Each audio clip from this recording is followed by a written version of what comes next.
പ്രിയ പ്രേക്ഷകർക്ക് സീരിയൽ ന്യൂസിലേക്ക് സ്വാഗതം.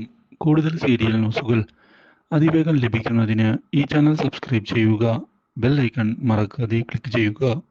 വീഡിയോ ഇഷ്ടമായി എങ്കിൽ ലൈക്ക് ചെയ്യാൻ മറക്കരുത്. വീട്ടിലേക്ക് മടങ്ങിയെത്തിയ അഭിഷേകിനോട് വളരെ മോശമായിട്ടാണ് ഇപ്പോൾ ദേവപാല പെരുമാറുന്നത്. നിനക്കെന്നെ വേണ്ട അല്ലേടാ, എന്നിട്ട് ഈ അവസ്ഥയിൽ നിന്നെ സഹായിക്കാൻ ഞാൻ ഉണ്ടാകുമെന്ന് കരുതിയോ? ഇല്ല, ഒരിക്കലുമില്ല. നീ ഇവിടെ കിടന്ന് നരകിക്കുകയേ ഉള്ളൂ. ഈ കാര്യം പറയുന്നത് കേട്ട് ഒന്ന് ഞെട്ടിപ്പോവുകയാണ് ഇപ്പോൾ അഭിഷേക്. ഇതേ സമയം ഇഷയുടെ സ്വത്തുക്കൾ കൈക്കലാക്കുന്നതിന് വേണ്ടിയുള്ള നീക്കവുമായി മുന്നിലേക്ക് പോകുന്ന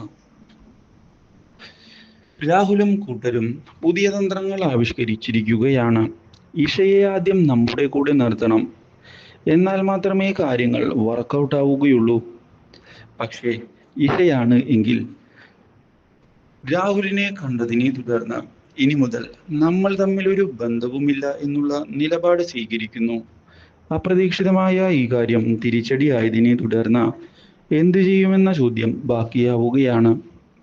ഇങ്ങനെയൊരു വഴിത്തിരിവ് പ്രതീക്ഷിച്ചതാണ്. അതുകൊണ്ട് തന്നെ ഇഷയെ എങ്ങനെ കൈകാര്യം ചെയ്യും? ഇഷ ഇതോടെ ഡിവോഴ്സ്. ആ ഒരു കാര്യം മാത്രമേ എനിക്ക് നിന്നോട് പറയാനുള്ളൂ. കൂടുതലൊന്നും നിന്നോട് സംസാരിക്കാൻ എനിക്കില്ല, മനസ്സിലായോ?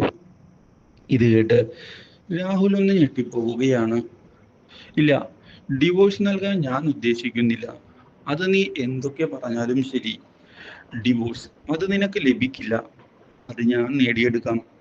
ഇതിനിടയിലാണ് രാഹുലിനോട് ഡോക്യുമെന്റ്സ് തിരികെ നൽകുന്നതിനായി ആവശ്യപ്പെട്ടുകൊണ്ട് മുന്നിലേക്ക് വന്നിരിക്കുകയാണ് രാംമോഹൻ. കുറച്ച് സമയം വേണമെങ്കിൽ, ഞാൻ പറഞ്ഞല്ലോ, കുറച്ച് കാര്യങ്ങൾ ചെയ്തു തീർക്കാനുണ്ട്. ഇല്ല, നിനക്ക് അതിനുള്ള സമയമൊന്നും തരാൻ ഞാൻ തയ്യാറല്ല. അങ്കിൾ എന്ത് വർത്താനമാണ് പറയുന്നത്? ഞാൻ തരാമെന്ന് പറഞ്ഞില്ലേ?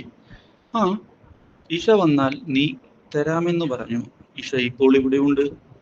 ഇനി നിനക്ക് വേഗം ആ കാര്യങ്ങൾ തിരികെ തരാവുന്നതാണ്. ഇതോടെ ആകെ പെട്ടുപോവുകയാണ് എന്ന് മനസ്സിലാക്കുകയാണ് രാഹുൽ. വിചാരിച്ചതുപോലെ അല്ല കാര്യങ്ങൾ. എന്തെങ്കിലും മുന്നിലേക്ക് കൊണ്ടുപോയേ മതിയാകൂ. എന്തു ചെയ്യും, എങ്ങനെ ചെയ്യും ആലോചിക്കുകയാണ്. ഇതിനിടയിൽ ഇഷയോട് ഡിവോഴ്സിന്റെ കാര്യങ്ങൾ മുന്നിലേക്ക് കൊണ്ടുപോകാനുള്ള നിർദ്ദേശം റാംമോഹൻ തന്നെ നൽകുകയാണ്. ഇഷ, നീ കാര്യങ്ങൾ മുന്നിലേക്ക് കൊണ്ടുപോയിക്കൊള്ളൂ. നീ ഇഷ്ടപ്പെട്ട നിന്റെ അബിയുടെ കൂടെ നീ ജീവിക്കണം. അച്ഛനുണ്ട് കൂടെ, ആ കാര്യത്തിൽ ഒരു സംശയവും ഇനി വേണ്ട. ഇതോടെ ഇഷയ്ക്ക് സന്തോഷമാവുകയും ചെയ്യുന്നു. ഇതേ തുടർന്നാണ് രാഹുലിനെ ഞെട്ടിച്ചുകൊണ്ട് ഇഷയുടെ ഡിവോഴ്സ് നോട്ടീസ് വരുന്നത്. ഇതറിയുന്നത് നീനയെയും വീട്ടുകാരെയും ഞെട്ടിച്ച് കളഞ്ഞിരിക്കുകയാണ്. Do like, share and subscribe.